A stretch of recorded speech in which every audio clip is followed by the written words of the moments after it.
पिछले वीडियो में हमने पृथ्वी की आंतरिक संरचना के बारे में अध्ययन किया था।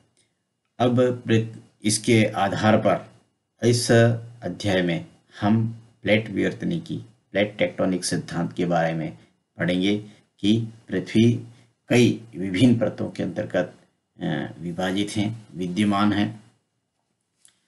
तो 20वीं शताब्दी का जो 7वां दशक है, भू आकृति विज्ञान जियोमॉर्फोलॉजी के क्षेत्र में नवीन विचारों या अवधारणाओं एवं परिकल्पनाओं के रूप में एक क्रांतिकारी परिवर्तनों के रूप में रहा है।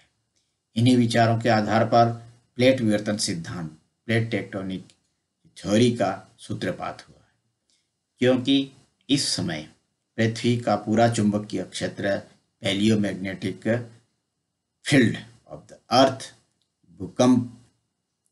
भूकंपीय सिस्मिक सर्वेक्षण, परमाणु शक्ति के स्रोतों तथा सागरीय नीतल के प्रसारण, ओशन फ्लोर स्प्रेडिंग जैसे अनुसंधानों के अध्ययन ने भूगर्भ विज्ञान, जियोलॉजी एवं भूभौतिकी जियोफिजिक्स जैसे विज्ञानों में नवीन विचारों को जन्म दिया, जिसके आधार पर प्लेट विवर्तनिक प्लेट टेक्टोनिक में नए आयाम जुड़ गए। प्लेट शब्द का प्रयोग सर्वप्रथम टूजो विल्सन 1965 में उन्होंने किया था।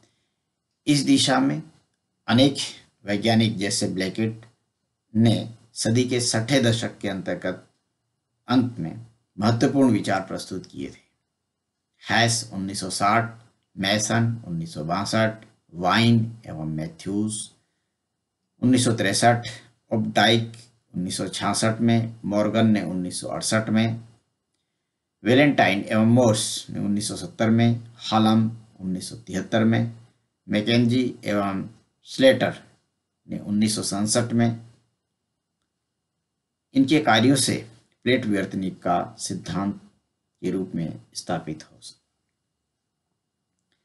प्लेट विवर्तनिकी का अर्थ पृथ्वी का जो बाह्य भूपटल है, अभी हमने क्रस्ट के बारे में पढ़ा तथा ऊपरी मेंटल है, बाह्य क्रस्ट और ऊपरी मेंटल के इस तरह से बना है, जिसे हम लिथोस्फीयर कहते हैं, स्थलमंडल कहते हैं। यह स्थलमंडल कठोर व दृढ़ भूप्लेटों से निर्मित है। मॉर्गन के अनुसार संपूर्ण स्थलमंडल 6 बड़ी भूप्लेटों, जिसमें यूरेशियन, इंडियन, अफ्रीकन, अमेरिकन और अंटार्कटिका एवं पैसिफिक, ये 6 बड़ी प्लेट हैं तथा 14 छोटी प्लेटों से निर्मित है। इन प्लेटों की औसत मोटाई 100 किलोमीटर है तथा लंबाई व चौड़ाई कई हजार किलोमीटर आंकी गई है। इन भूप्लेटों के नीचे स्टेनोस्फीयर स्थित है। इन भूप्लेटों की सीमाओं के सहारे, इसकी बाउंड्रीज के सहारे विवर्तनिक टेक्टोनिक, ज्वालामुखी वोल्केनिक तथा भूकंपीय सिस्मिक क्रियाएं संपन्न होती है। प्लेटों की गति के संपूर्ण क्रम को प्लेट विवर्तनिकी या प्लेट टेक्टोनिक कहा जाता है।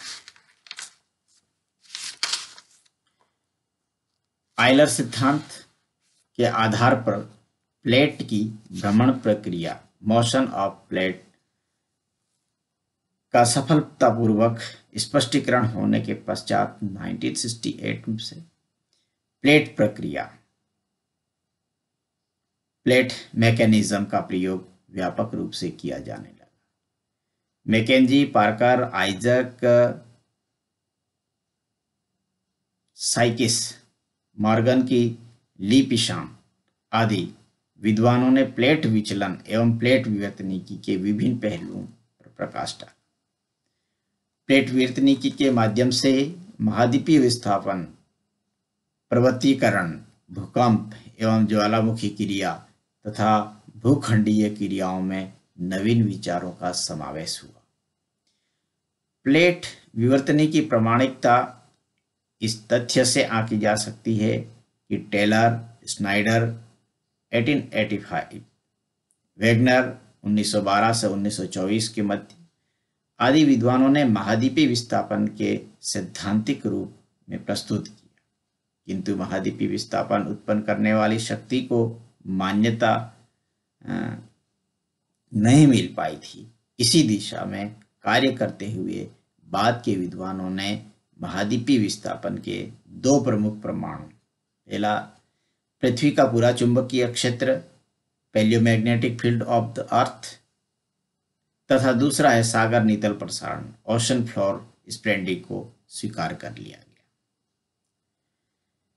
पूरा चुंबकत्व पैलियोमैग्नेटिज्म सर्वप्रथम गिलबर्ट 1600 ने यह प्रतिपादित किया था कि पृथ्वी का एक विशाल चुंबकीय क्षेत्र है तथा पृथ्वी विशाल चुंबक की भांति व्यवहार करती है।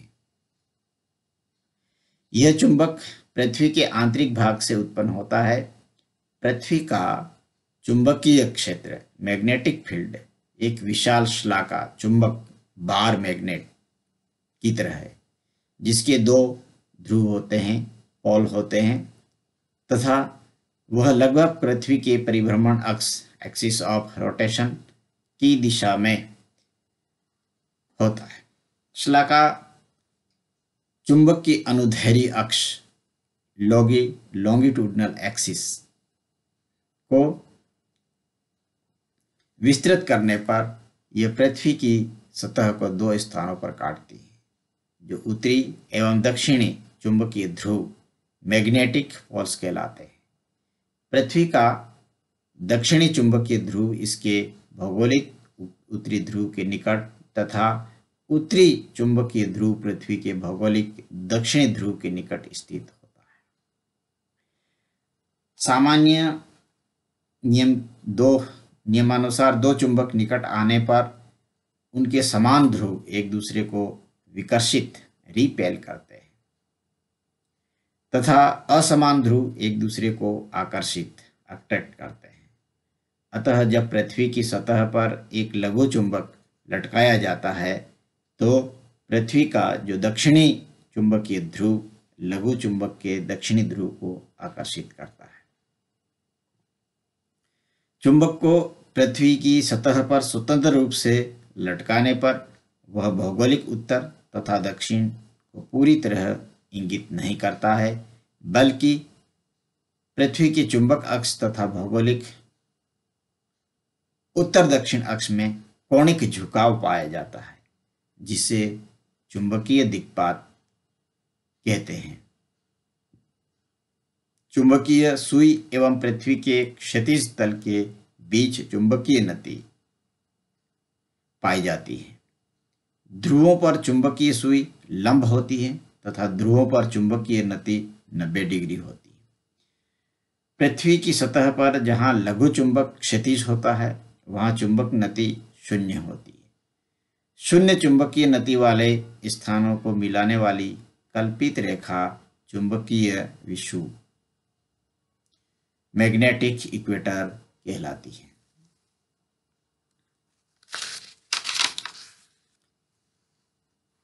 काल्पनिक चुंबकीय अक्ष मैग्नेटिक जो एक्सिस के सिरे पृथ्वी की धरातल को जिन बिंदुओं पर प्रतिच्छेदित करते हैं वे भूचुंबकीय ध्रुव कहलाते हैं। भूचुंबकीय अक्ष पृथ्वी के परिभ्रमण अक्ष के साथ लगभग 11.5 डिग्री का कोण बनाते हैं। इस प्रकार भूचुंबकीय उत्तरी ध्रुव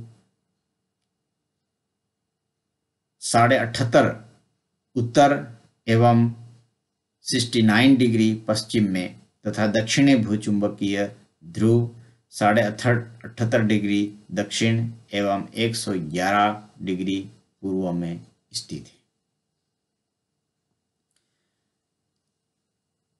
चुंबक का स्रोत सोर्स ऑफ मैग्नेटिज्म।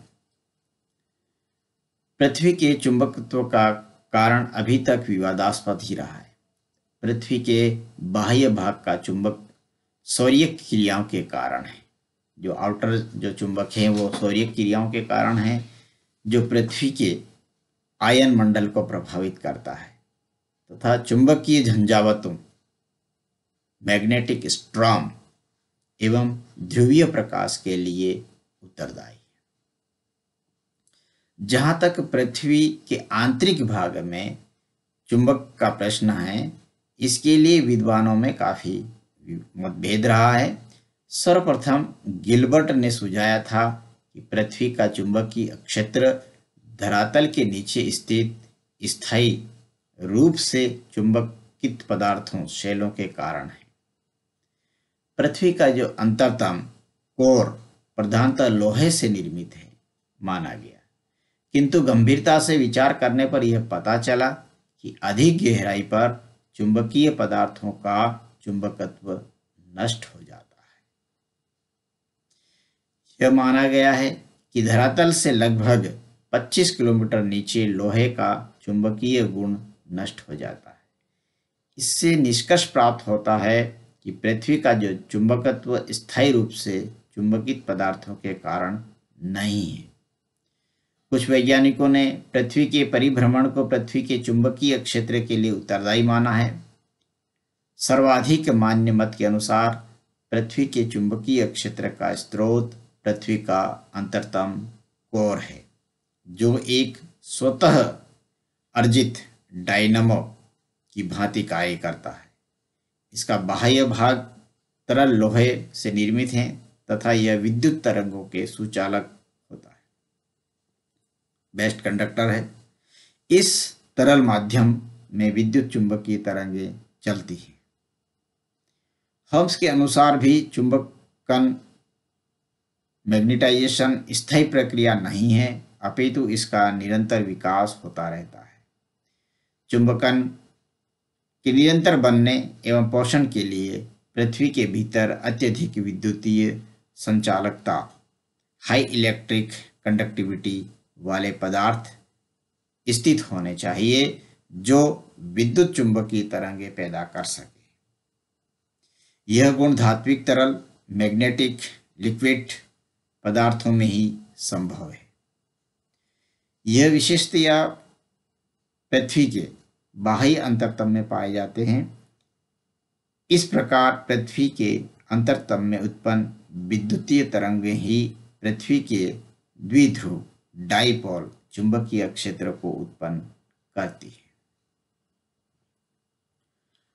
पूरा चुंबकीय विचलन सर्वप्रथम जापान, फ्रांस, इटली आदि देशों में सिनोजोइक लावा शैलों में पूरा चुंबकीय पुनर्रचना के आधार पर ध्रुवों की स्थितियां ज्ञात की गई थी।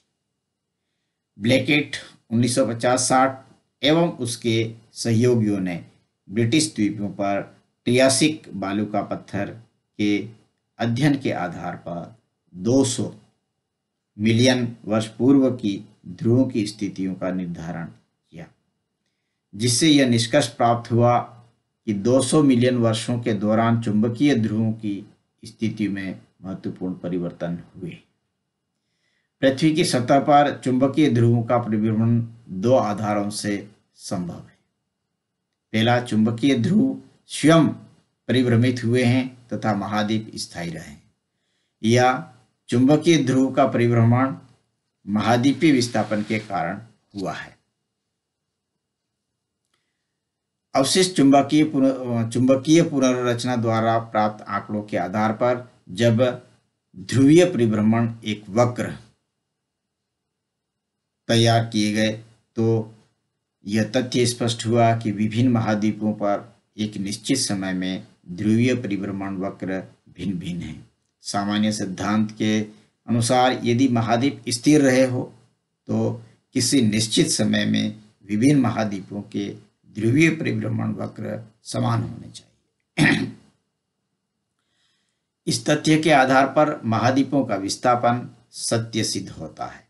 वैगनर के पेंजिया पर ध्रुवीय परिभ्रमण वक्र के अध्ययन से भी यह स्पष्ट होता है कि पैलियोजोइक तथा पर्मेनियन युग में सभी महाद्वीपों के परस्पर जुड़े होने के कारण उनका पूरा चुंबकीय ध्रुव एक ही था, किंतु ट्रियासिक युग में महाद्वीपीय विस्थापन के कारण तथा उनके पश्चात विभिन्न महाद्वीपों के ध्रुवीय परिभ्रमण वक्र भिन्न भिन्न हो गए। इस तथ्य से वेगनर के पेंजिया के टूटने तथा महाद्वीपों के विस्थापन की अवधारणा सही लगती है।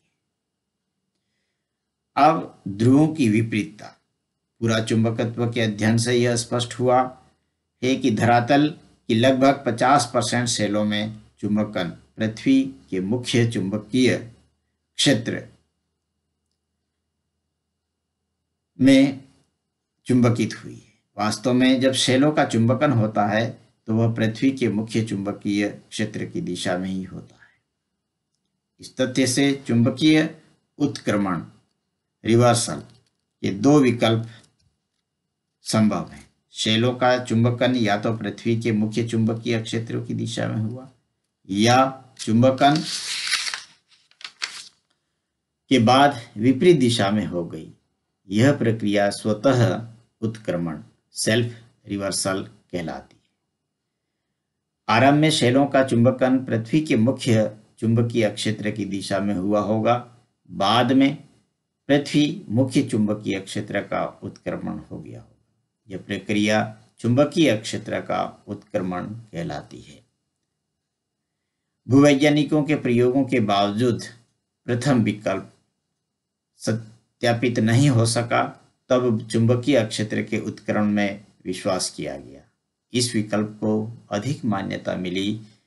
4.5 मिलियन वर्ष पूर्व पुरानी सेलों का आयु निर्धारण करके उनकी चुंबकीय ध्रुवता का मापन किया गया तो यह स्पष्ट हुआ कि एक समय में निर्मित सभी सेलों में समान ध्रुवता पाई जाती है। समय मापक पर ध्रुवता उत्क्रमण को भी अंकित किया गया है। अब हम प्लेट के सिद्धांतों के बारे में अध्ययन करेंगे।